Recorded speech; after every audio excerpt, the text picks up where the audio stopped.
The landing is imminent. Ready the forward defenses. Yes, Colonel. This is impossible! The line won't hold! Send the reserves to the eastern trench, now! We are losing everything!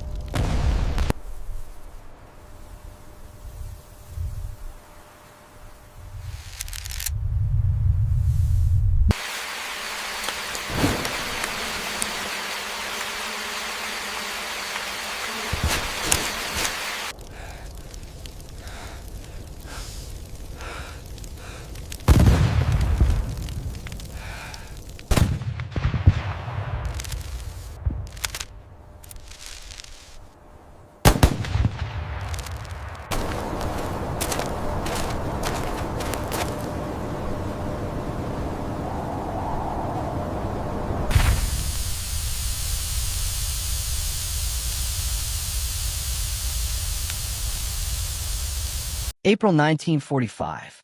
Okinawa's northern fields lie quiet beneath a pale morning sky. Tall grass bends in a coastal wind that carries the smell of salt and damp earth. From a low ridge, Japanese field officers study the terrain through binoculars. Rows of vegetation, shallow irrigation lines, carefully prepared defensive ground. This land has been shaped for delay, concealment, survival. Then the sound arrives. Not artillery, not naval guns. A deeper, steadier roar. Engines circling high above the clouds. Dark shapes pass overhead. Moments later, canisters fall, tumbling silently at first, almost gently. They strike the fields and burst, not with a sharp explosion, but with a spreading ignition. Fire blooms outward in rolling sheets, clinging to grass, crawling along trenches, pouring into shallow depressions. The flames do not behave like fire should. They spread sideways. They resist water. They continue burning where nothing combustible should remain. Within minutes, the carefully prepared fields are unrecognizable. No cover, no concealment, only heat and thick black smoke rising into the sky. Japanese commanders watch as entire defensive zones disappear, not through bombardment, but through transformation. And in that moment, a realization settles in. The battlefield itself has become the weapon. This fire did not arrive by accident. It was the product of a war that had already learned how to consume the land before the men upon it. By the time the fires reached Okinawa's fields, the Pacific War had already stripped away every illusion of speed or mercy. The conflict that began in December 1941 as a rapid Japanese expansion had hardened into a grinding, island-by-island struggle. Early victories at Pearl Harbor, the Philippines, Malaya, and the Dutch East Indies had given Tokyo strategic depth, but not safety. By mid-1942, after Midway and Guadalcanal, the momentum had shifted. What followed was not a race for conquest, but a methodical American advance, slow, costly, and relentless. Japanese strategy adapted accordingly. Without the industrial capacity to replace ships, aircraft, or fuel at American rates, imperial planners abandoned maneuver warfare in favor of defense in depth. Islands were no longer to be held by counterattack. They were to be made expensive. Every ridge, field, and grove would bleed the attacker. By 1943, Japanese defensive doctrine emphasized concealment over firepower. Camouflage became essential. Positions were dug, not to dominate terrain, but to disappear within it. Fields were left intact. Vegetation was preserved. Trenches followed natural contours. On islands like Saipan, Peleliu, and later Okinawa, the land itself was incorporated into the defense, absorbing bombardment, hiding movement, and denying clear targets. This approach worked, at least initially. American naval gunfire could shatter concrete, but struggled against earth and jungle. Bombs exploded upward, their force dissipating in soft soil. Artillery tore gaps into hillsides, only for defenders to re-emerge once the barrage lifted. Time and again, U.S. infantry advanced under the assumption that positions had been destroyed, only to be met by fire from ground that appeared untouched. Commanders took note.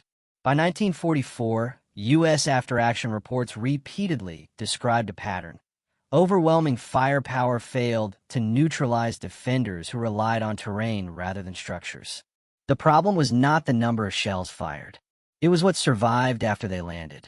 Fields, forests, and shallow earthworks continued to function even after days of bombardment. Grass regrew. Camouflage remained.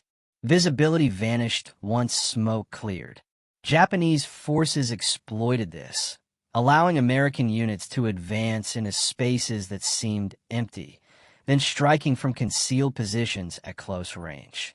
This was especially evident in the Philippines and the Central Pacific. On Leyte, dense vegetation absorbed explosions. On Iwo Jima, volcanic soil swallowed blast effects. Each battle reinforced the same lesson. Conventional explosives were powerful, but temporary. They broke things. They did not always erase them. At the same time, American air power was changing. Long-range bombers, carrier aviation, and ground attack aircraft now operated in constant coordination. The question was no longer whether air power could reach the battlefield, but how it could reshape it. Planners began searching for a way to deny concealment altogether. The answer would not come from larger bombs, but from a different idea entirely, one that treated terrain not as an obstacle, but as fuel. And that idea was already taking shape far from the islands, inside American laboratories and testing grounds.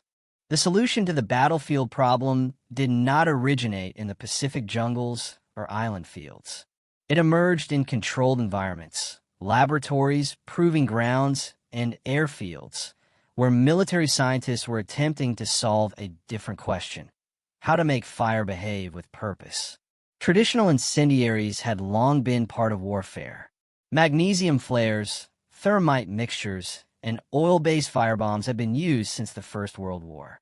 They burned intensely but briefly. Their flames consumed what was immediately available, then died out. Against open ground or sparse vegetation, they lacked persistence. Against earthworks, they were almost useless. By 1942, American researchers were experimenting with ways to thicken fuel, turning liquid gasoline into something that would stick, spread, and burn longer. The work accelerated in 1943, when chemists at Harvard University, working under military contracts, produced a compound that combined petroleum with aluminum soaps derived from naphthenic and palmitic acids. The result was given a utilitarian name: napalm. Napalm was not designed as a terror weapon. It was designed to solve a technical problem. When ignited, napalm burned to high temperatures and adhered to surfaces instead of splashing away. It flowed into trenches. It wrapped around vegetation. It ignored rain and resisted efforts to smother it. Most importantly, it denied space. Areas struck by napalm were not merely damaged. They became uninhabitable for the duration of the burn. Initial testing focused on urban targets in Europe, but by late 1943, Pacific planners recognized its potential against terrain-based defenses. Japanese positions relied on cover that conventional explosives left behind. Napalm offered a way to erase that cover. The first operational uses occurred in 1944. Air-delivered napalm tanks were adapted for fighter bombers and medium bombers. Early missions targeted fortified areas in the Marianas and the Philippines, often alongside high explosives. The results were immediate and difficult to ignore. After-action reports described ground that no longer offered concealment. Vegetation burned down to the soil. Trenches became flame channels. Defensive zones that had absorbed shelling for days were neutralized in minutes. Survivors were forced to abandon positions not because they were destroyed, but because they could no longer be occupied. Japanese commanders had no counter. There was no effective field response to napalm once it ignited. Earthworks that protected against shrapnel offered no shelter from spreading fire. Water was scarce and often useless. Smoke obscured movement and command. Communication lines melted or burned through. Units lost cohesion as men fled burning ground without orders. By late 1944, napalm was no longer experimental. It became a planned component of combined arms assaults, used to prepare landing zones, clear approach routes, and collapse defensive belts before infantry contact. On Okinawa, its role expanded further. Fields, irrigation systems, and low-lying defensive areas were deliberately targeted, not as collateral damage, but as objectives. The landscape itself was now part of the enemy system. For Japanese leadership, this represented a profound shift. Defensive doctrine had assumed that the land could always be shaped to protect the defender. Napalm shattered that assumption. The battlefield was no longer stable. It could be transformed in moments. And as American forces closed in on Japan's last major defensive perimeter, the fire that spread across the fields was no longer an anomaly. It was a warning of what the final phase of the war would look like. For the men on the ground, napalm did not announce itself with shock waves or craters. It arrived as heat, sudden, enveloping, inescapable. Japanese infantry units positioned in fields and shallow trenches were trained to endure bombardment. They understood how to wait out artillery and air strikes, how to remain motionless while explosions passed overhead. Napalm disrupted that discipline. Its flames did not pass. They advanced. Grass ignited first, then soil soaked with fuel. Fire rolled along the ground, following contours, seeping into foxholes and communication ditches. Air became unbreathable. Smoke thickened, burning lungs and eyes. Men who had survived weeks of shelling were forced into the open, not by fear alone, but by physics. There was no safe posture. Lying flat offered no protection. Standing exposed the body to searing heat. Running invited exhaustion and disorientation in smoke-filled terrain. Units broke apart as individuals sought any patch of ground not yet burning. Survivors later described the confusion more than the pain. Orders could not be heard. Signals vanished. Officers lost sight of their men within seconds. The environment that had once concealed movement now erased it entirely.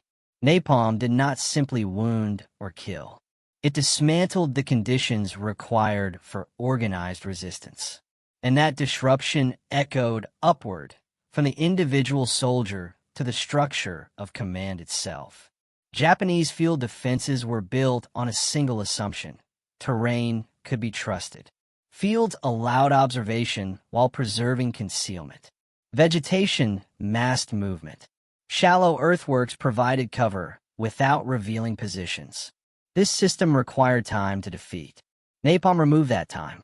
Once incendiaries were introduced, entire defensive belts could be neutralized before ground forces advanced. Approach routes were no longer guessed. They were burned clear. Fire stripped the land of ambiguity. What remained was exposed earth and smoke. Tactically, this changed everything. American units no longer faced unseen defenders emerging after bombardment.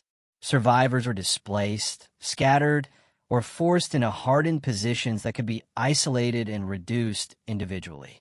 Napalm also imposed a psychological tempo. Defenders could not reoccupy burned ground quickly. Even after flames died out, heat lingered. Smoke remained. The ground itself discouraged return. For commanders relying on elastic defense and concealment, this represented collapse, not of firepower, but of space.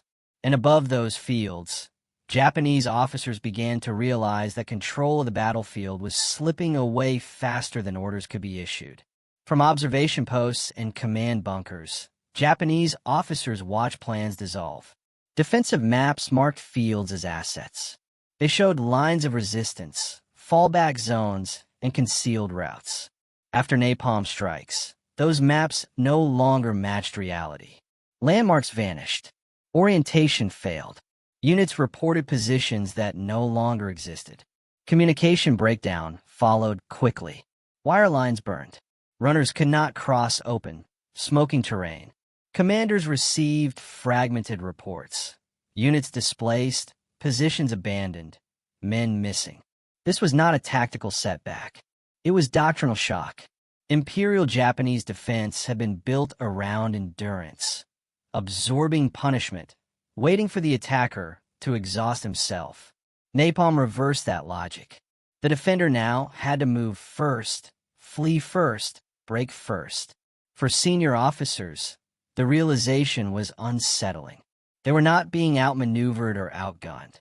They were being rendered irrelevant by a weapon that rewrote the battlefield faster than command decisions could follow. And beyond the human and tactical consequences lay the deeper threat, one rooted in technology itself. What unsettled Japanese commanders most was not the presence of fire, but its behavior. Napalm defied expectation.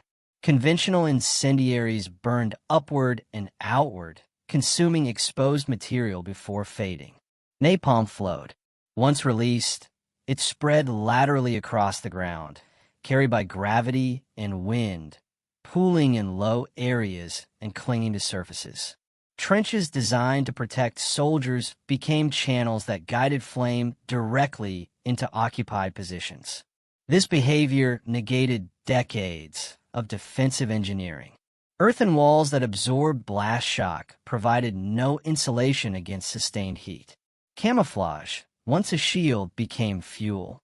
Vegetation that had concealed movement now accelerated destruction. From a technological standpoint, napalm represented a shift from destructive force to environmental control. It did not rely on accuracy alone. Its effect expanded after impact. The weapon continued to act long after delivery, reshaping the terrain independently of further attack. Japanese technical officers recognized the implication quickly. No modification of existing field defenses could counter a substance that burned, spread, and persisted. Countermeasures required time, resources, and materials that were no longer available in sufficient quantity. The battlefield had entered a phase where technology dictated conditions, not doctrine. Fear in combat is usually tied to uncertainty. Napalm removed uncertainty and replaced it with inevitability. Once incendiary strikes began, Japanese troops understood that remaining in place was impossible. There was no technique to endure the flames, no drill that guaranteed survival. This knowledge traveled faster than orders. Even units not directly struck could see smoke columns rising, feel heat carried by wind, and hear the movement of fire through grass and brush. Commanders reported a new kind of breakdown, not panic but paralysis. Men hesitated to occupy forward positions. Units withdrew prematurely, anticipating fire rather than reacting to it. Defensive depth collapsed as forces crowded into limited hardened shelters, creating vulnerabilities elsewhere. This psychological effect extended to leadership. Officers trained to maintain control through discipline found themselves issuing orders that could not be executed, hold positions that could not be held, advance across ground that was still burning. Napalm did not merely destroy physical defenses.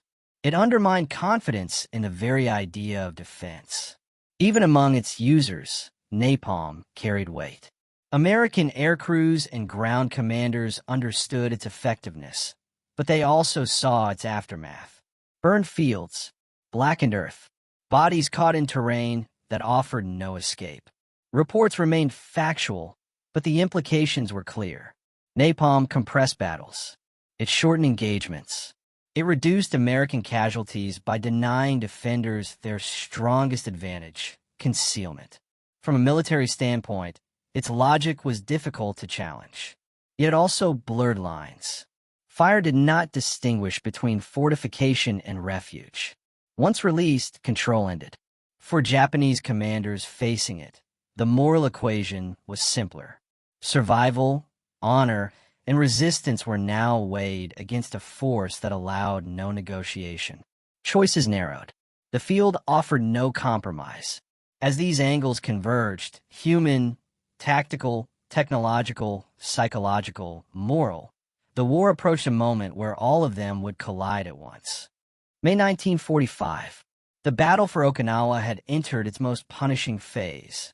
After weeks of grinding advances, American forces faced the core of the Japanese Shuri Line, a layered defensive system stretching across the southern part of the island. Hills, ridges, fields, and villages had been integrated into a single defensive organism. Every approach route was observed. Every open space was covered by fire. Progress came measured in yards, not miles. Japanese commanders believed the terrain would hold. The Shuri defenses relied heavily on open agricultural ground between ridgelines. These fields were not empty spaces. They were kill zones shaped by months of preparation. Shallow trenches, spider holes, and concealed firing positions lay beneath crops and grass. From above, the land appeared ordinary. On the ground, it was lethal. American planners understood this pattern by now. Previous assaults had demonstrated the cost of frontal advances against intact terrain. Artillery and naval gunfire had pounded these fields repeatedly, yet each time infantry moved forward, resistance reappeared. This time, the preparation changed. In the days leading up to renewed assaults, U.S. aircraft flew repeated low-level missions over Japanese-held ground. Fighters and attack planes carried napalm tanks alongside conventional ordnance. Target lists no longer focused solely on bunkers or ridges. Fields themselves were marked. On the morning of the attack, air strikes began before infantry movement. Napalm was released in overlapping patterns, not to destroy a single position, but to blanket entire zones. Fire spread outward, merging into continuous sheets. Irrigation ditches filled with flame. Trenches became conduits. Smoke obscured observation posts within minutes. Japanese forward units attempted to hold. Some remained in place, trusting earthworks that had protected them before. Those positions failed quickly. Heat forced evacuation. Visibility collapsed. Coordination vanished. Command posts received reports that made little tactical sense. Units withdrawing without contact, positions lost without direct assault. Officers sent runners. Many did not return. By midday, the landscape south of the American lines had been altered beyond recognition. Fields that once anchored defensive plans were stripped bare. The land no longer concealed movement. American observers could see Japanese survivors retreating toward ridges and caves, abandoning prepared ground without being directly engaged. For the first time in the Okinawa campaign, a major defensive belt collapsed before infantry reached it. Japanese commanders faced a realization they could no longer postpone. Their doctrine, built on terrain, patience, and endurance, was being defeated not by maneuver, but by transformation. The battlefield they had shaped no longer existed. And as the fires burned themselves out, the consequences began to unfold in ways that no counterattack could reverse. As the flames subsided, what remained was not silence, but exposure. The burned fields offered no concealment, no familiar reference points. Charred soil stretched between ridges like an open wound. Smoke drifted low, marking every movement. Japanese units that had depended on invisibility were now outlined against blackened ground. American forces advanced cautiously at first. There was no immediate resistance. Patrols reported abandoned trenches, still warm to the touch. Equipment fused to earth, communication wire reduced to brittle strands. Defensive depth had collapsed inward, forcing Japanese survivors toward hardened cave systems and reverse slopes. This concentration created a new vulnerability. With field positions erased, Japanese commanders lost flexibility. Units could no longer disperse or maneuver between zones. Supply routes narrowed. Ammunition and water became difficult to move across open, burned ground. Observation posts that once overlooked intact terrain now stared at emptiness. American artillery adjusted quickly. With targets exposed, fire became more precise. Air support shifted from area denial to direct suppression of retreat routes. Napalm had opened the battlefield. Conventional weapons now closed it. Japanese command attempts to reorganize met constant delay. Messages arrived late or not at all. Maps were redrawn from memory. Orders assumed terrain that no longer existed.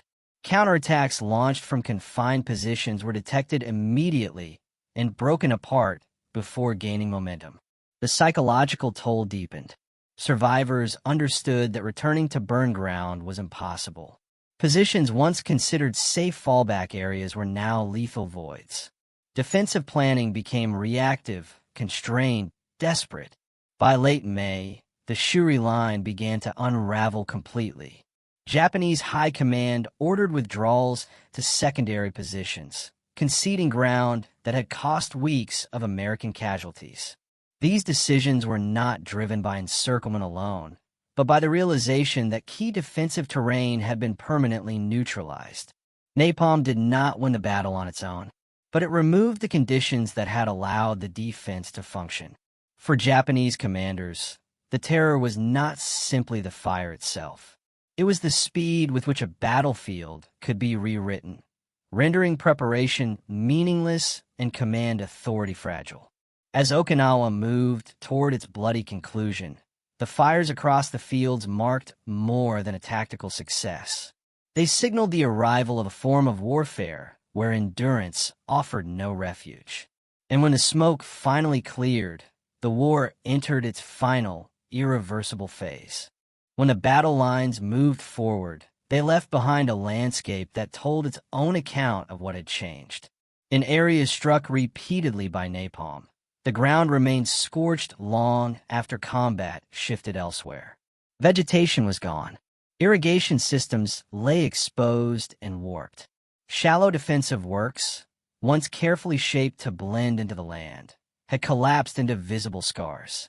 What had been fertile fields weeks earlier were now uninhabitable stretches of ash and hardened soil. For Japanese forces, the immediate consequences were measurable. Units that had relied on dispersion and concealment suffered disproportionate losses during withdrawals. Casualty reports from Okinawa and earlier island battles showed a pattern. Survivors clustered in hardened positions, increasing vulnerability to artillery and direct assault. The loss of open-field defenses accelerated attrition. American after-action reports noted the effect with clinical clarity. Napalm strikes reduced the need for prolonged preparatory bombardment. Infantry encountered fewer concealed positions. Engagements shortened.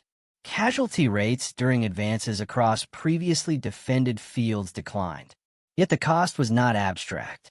Medical units encountered severe burns unlike those caused by conventional explosives. Fires had penetrated clothing and equipment. Heat injuries appeared even among those not directly struck. The environment itself had become a casualty-producing factor.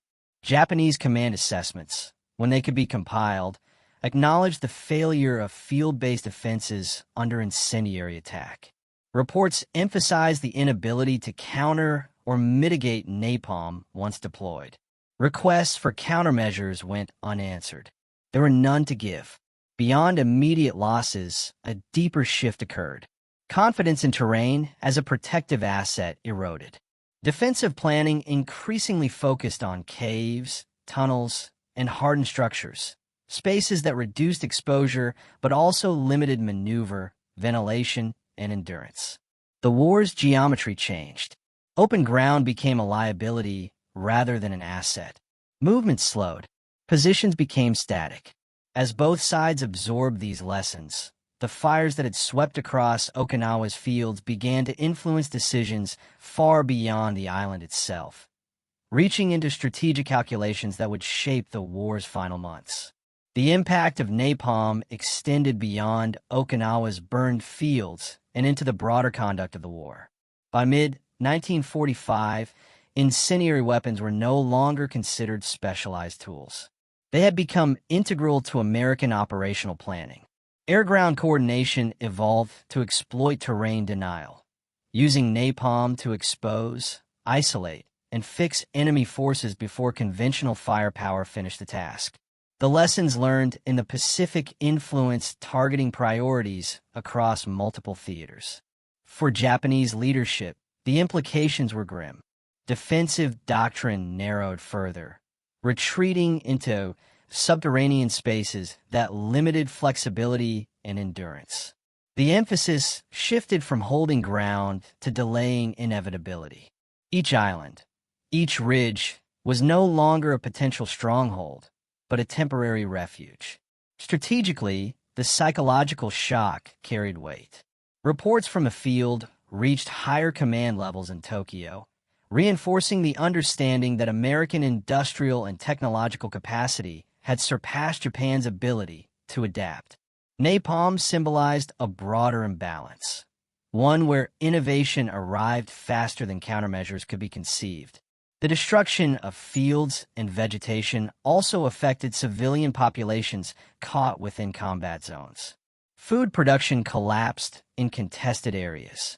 Villages near defensive lines suffered secondary fires and displacement. The line between battlefield and livelihood blurred further as the war progressed. American commanders recognized napalm's role in shortening battles, but they also noted its limitations. It could not penetrate deep fortifications. It could not end resistance alone. What it did was strip away the protective layers that prolonged fighting, forcing confrontations to occur on terms increasingly favorable to the attacker. As the Pacific War moved toward its conclusion, napalm became part of the grim calculus shaping invasion plans for the Japanese home islands. The question was no longer whether such weapons would be used, but how extensively. For Japanese commanders who had watched fields ignite and defenses vanish, the meaning was unmistakable. The war had entered a phase where control of land was provisional, and survival depended on time rather than victory. And with that realization, the final reflection of this transformation emerged, not in flame, but in the lessons history would carry forward. Napalm spread across Okinawa's fields marked more than a tactical innovation. It was a harbinger of a new kind of war. Traditional notions of defense, rooted in terrain, discipline, and endurance, were rendered fragile. Fire itself became an instrument of strategy, transforming the battlefield independently of human intervention. For the men who faced it, the experience was immediate, visceral, and inescapable. For commanders, it was a revelation of vulnerability. Even carefully prepared positions, painstakingly shaped over months, could be erased in minutes. The land no longer protected, it dictated. The broader lesson extends beyond any single battle. Napalm demonstrated how technology could reshape conflict faster than doctrine, how psychological pressure could amplify physical destruction, and how the human experience of war could be defined by the environment itself. It blurred lines between battlefield and habitation, combatant and space, and forced every participant to reckon with the consequences of innovation untempered by tradition. Yet, in this transformation, there was also inevitability. Wars evolve, weapons advance, and strategies adapt or collapse. The fields of Okinawa, blackened and silent after the fires, were a testament to this truth, that the nature of combat is not static, and that survival often depends as much on understanding the battlefield as controlling it. The flames burned, the land changed, and the war pressed on, leaving behind lessons that would shape both history and the future of warfare.